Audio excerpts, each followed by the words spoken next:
Also, hello everyone. West Bengal उच्च माध्यमिक class 12 constant tax का सॉल्यूशन मैं आपके साथ डिस्कस कर रहा हूं। देखिएगा, पहला क्वेश्चन था कि जिस डॉक्यूमेंट के बेसिस पे मटेरियल इशू होता है, तो आंसर होगा मटेरियल रिक्विजिशन नोट। ठीक है भाई। ओपनिंग बैलेंस और रॉ मटेरियल का 50 और 100 यूनिट्स परचेज किया, इशू किया 100 यूनिट, फीफो मेथड से क्लोजिंग स्टॉक का वैल्यू कितना होगा? तो आंसर होगा भाई 300। ठीक है। Store ledger is prepared by, answer होगा engineering department. Documents on the basis of which entries are made in store ledger, answer होगा भाई all of these. Rate of wages per hour 30, if a unit of product requires 5 units to produce, then the rate of wages per unit कितना होगा? तो 60 by 5 करोगे 12 आएगा, 30 को 12 से divide करोगे 2.5 आएगा, आंसर होगा 2.5। क्वेश्चन नंबर 6 में आइए, बोला है total wages straight piece rate से कितना होगा? 1000 कैसे आएगा भाई? 80 by 4 करोगे 20 आएगा, 20 into 50 करोगे 1000 का। भाई और बहनों, हर एक पेपर में मैंने जो भी सजेशंस आपको दिए थे 100% वही क्वेश्चंस आपके एग्जाम में आया था 100%। तो आपका कितना सही हुआ कितना गलत हुआ कमेंट करके बताना, और सारे सजेशन से आपको कितना बेनिफिट हुआ ये भी कमेंट करके बताना। और आपके कोई छोटे भाई बहन हो जो क्लास 12 में ज्वाइन करना चाहते हैं, तो कल से क्लास 12 न्यू बैच स्टार्ट होगा, उनको इन्फॉर्म कर दीजिएगा। आइए टॉपिक पे आते हैं। स्टैंडर्ड टाइम अलाउड, इसका आंसर होगा बाबू 80%।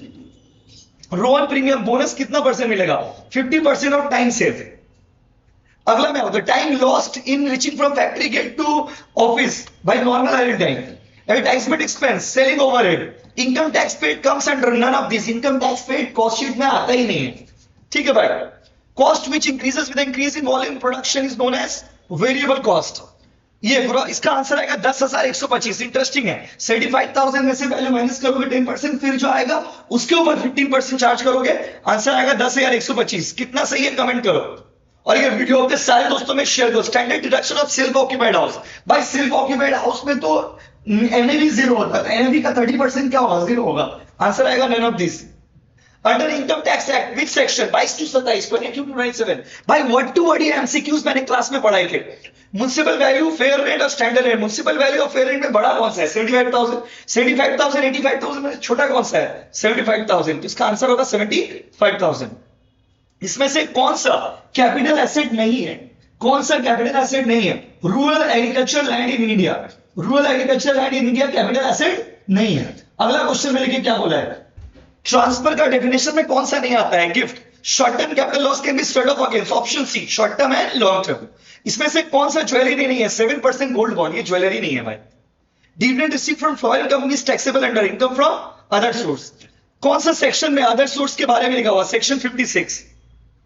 आ जाओ भाई, बहुत मजा आया, बहुत मजा आया। सारे क्वेश्चंस क्लास में करवाए थे 20, 25, 45, ये सारे सम्स मैंने वर्ड टू वर्ड दिया था सेशन में। देखो, maximum deduction amount in case of winning from horses, deduction is not applicable, answer होगा डिडक्शन इज नॉट एप्लीकेबल। तो भाई और बहनों, कैसा गया आपका एग्जाम कमेंट करके बताइए, and all the best. Thank you so much for the future. फिर मिलते हैं कॉलेज में, तो तब तक के लिए बाय बाय।